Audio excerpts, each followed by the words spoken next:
जय श्री कृष्णा। निर्जला एकादशी का व्रत सभी पापों को हरने वाली एकादशी है, अर्थात सभी सुख समृद्धि प्रदान करने वाली एकादशी है। ये एकादशी श्री हरि को अत्यंत ही प्रिय है। इस बार का एकादशी का व्रत 2 दिन किया जाएगा। भी एकादशी तिथि 2 दिन होती है, ऐसे में दूसरी एकादशी का व्रत रखने की सलाह सभी भक्तों को दी जाती है। निर्जला एकादशी की पुण्य कथा सुनने के लिए हमारे चैनल को सब्सक्राइब कीजिए। आइए अब जानते हैं निर्जला एकादशी का शुभ मुहूर्त। गृहस्थ जन 6 जून 2025 में व्रत धारण करेंगे, जो कि 7 जून दोपहर समय पारण रहेगा। 1:44 से लेकर 4:31 तक का शुभ मुहूर्त रहेगा। जो भक्तजन 7 जून को व्रत धारण करेंगे, 8 जून में 2025 में पारण समय रहेगा। शुभ मुहूर्त 5:23 से लेकर 7:17 के बीच में रहेगा।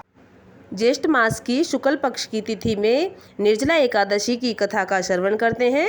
श्री भीमसेन भीम बोले, हे पितामह, हे भ्राता युधिष्ठिर, माता कुंती, द्रौपदी, अर्जुन, नकुल, सहदेव आदि सभी एकादशी का व्रत बड़ी श्रद्धा भाव से करते हैं, परंतु प्रभु मुझसे यह एकादशी का व्रत नहीं किया जाता।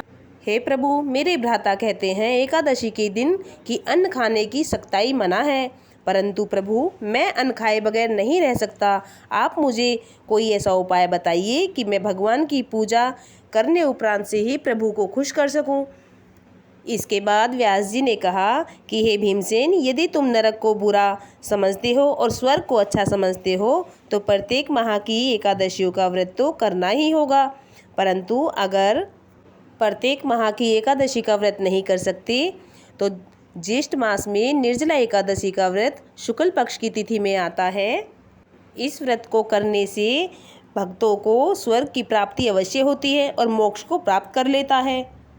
भीमसेन ने कहा कि प्रभु आप मुझे कोई एक दिन का ऐसा व्रत बतलाइए जिस व्रत को मैं श्रद्धा भाव से कर सकूं, जिसे करने से मुझे स्वर्ग की प्राप्ति हो। इस पर व्यास जी बोले कि हे भीमसेन, बड़े बड़े महर्षिवर ने बहुत से शास्त्र आदि तक बनवाए हैं, परंतु मनुष्य को दोनों पक्षों की एकादशियों का व्रत करना आवश्यक है।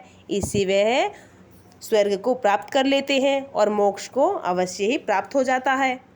महर्षिवर बोले कि हे भीमसेन, अगर नरक में जाने के लिए तुम भयभीत हो तो ज्येष्ठ मास की निर्जला एकादशी का व्रत श्रद्धा भाव से करो। भीमसेन ने कहा, हे पितामह, आप मुझे एक दिन का व्रत की विधि पूर्वक से बतलाइए जिसे मैं करने से स्वर्ग को प्राप्त कर सकूं। इस पर महर्षिवर बोले कि हे भीमसेन, सुबह स्नान दी से निवृत्त होकर निर्जला एकादशी का व्रत सच्चे भाव से बिना एक जल ग्रहण बूंद करे बिना इस व्रत को किया जाता है। इस व्रत में जल का आचमन करना वर्जित माना गया है। निर्जला एकादशी के दिन भोजन ग्रहण करने का क्रोध अपराध माना गया है। इस दिन जल ग्रहण एक बूंद भी नहीं करनी चाहिए, नहीं तो व्रत खंडित हो जाता है। महर्षिवर बोले कि हे भीमसेन, यदि मनुष्य सूर्योदय से सूर्यास्त तक मनुष्य जलपान ग्रहण नहीं करता है तो उसे 12 एकादशी के फल के बराबर द्वादशी के दिन सूर्योदय से पहले ही उठना चाहिए और स्नान करके ब्राह्मणों को यथासंभव योगदान भोजन कराना चाहिए और उन्हें दान दक्षिणा देकर उनसे आदर सहित उनका आशीर्वाद अवश्य ही लेना चाहिए। तत्पश्चात फिर अपने व्रत का पालन अवश्य ही करना चाहिए। इस प्रकार से एकादशियों के फल के बराबर हर प्रत्येक माह में 24 एकादशियों के बराबर इस एकादशी के करने से व्रत से फल प्राप्त हो जाता है और मनुष्य मोक्ष को प्राप्त कर लेता है, वह स्वर्ग का अधिकारी अवश्य बनता है। हे भीमसेन, स्वयं भगवान ने मुझसे कहा है कि इस एकादशी का पुण्य समस्त तीर्थों दोनों के पुण्य के बराबर है। एक दिन निर्जल रहने से मनुष्य सब पापों से मुक्त हो जाता है। इस एकादशी के व्रत करने से मनुष्य के समस्त पाप नष्ट हो जाते हैं, अर्थात जो मनुष्य मृत्यु के समय भयानक यमदूत नहीं दिखते हैं और उनसे भयभीत हो जाते हैं, उस समय भगवान विष्णु यमदूत स्वर्ग से आते हैं और उनको पुष्प विमान पर बिठाकर स्वर्ग को ले जाते हैं। संसार में सबसे श्रेष्ठ निर्जला एकादशी का व्रत माना गया है। अत्यंत ही पूर्वक पुण्य देने वाला निर्जला एकादशी का व्रत है।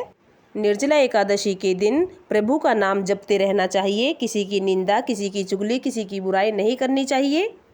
इस दिन ओम नमो भगवते वासुदेव का जाप करें। 11 बार 21 बार अपनी सामर्थ्य के अनुसार आप जाप कर सकते हैं। महर्षि के ऐसे वचनों को सुनकर भीमसेन ने निर्जला एकादशी का व्रत श्रद्धा भाव से किया। इसी प्रकार से इस एकादशी को भीमसेनी ने पांडव एकादशी भी कहा जाता है। इस प्रकार निर्जला एकादशी का नाम भीमसेनी के नाम से प्रसिद्ध है। निर्जला एकादशी के दिन भगवान की श्रद्धा भाव से पूजा अर्चना करके धूप दीप दिखा करके इस दिन इस व्रत का पालन करना चाहिए। निर्जला एकादशी का व्रत जो मनुष्य दोपहर में स्नान दि से निर्वृत्त होकर इस व्रत को श्रद्धा भाव से करता है उसे स्वर्ण दान अवश्य ही करना चाहिए। इस दिन करोड़ फल देने वाला स्वर्ण दान के फल के बराबर प्राप्त होता है। मनुष्य इस दिन यज्ञ होम आदि यज्ञ हवन अवश्य ही करने चाहिए। कहा जाता है कि निर्जला एकादशी के दिन मनुष्य को विष्णु लोक को प्राप्त कर लेता है।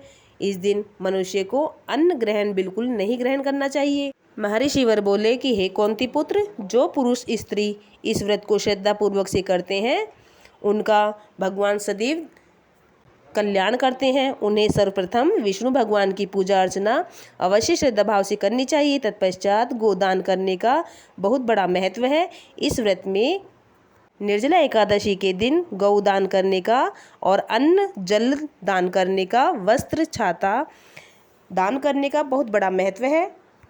जो मनुष्य निर्जला एकादशी के दिन इन कर्मों को करता है उन्हें स्वर्ग की प्राप्ति अवश्य होती है और वो मोक्ष प्राप्त कर लेता है। वे स्वर्ग के अधिकारी अवश्य ही बनते हैं। ज्येष्ठ मास की निर्जला एकादशी के दिन महर्षि के कहने पर भीमसेन ने निर्जला एकादशी का व्रत करके स्वर्ग के अधिकारी बने। निर्जला एकादशी की कथा पूर्ण होती है। इस व्रत में जो भी मनुष्य निर्जला एकादशी के दिन इस कथा को सुनते हैं अथवा दूसरों को सुनाते हैं उनके प्रभु उनके ऊपर सदैव कृपा करते हैं। उनकी मनवांछित इच्छाएं सभी पूर्ण होती हैं।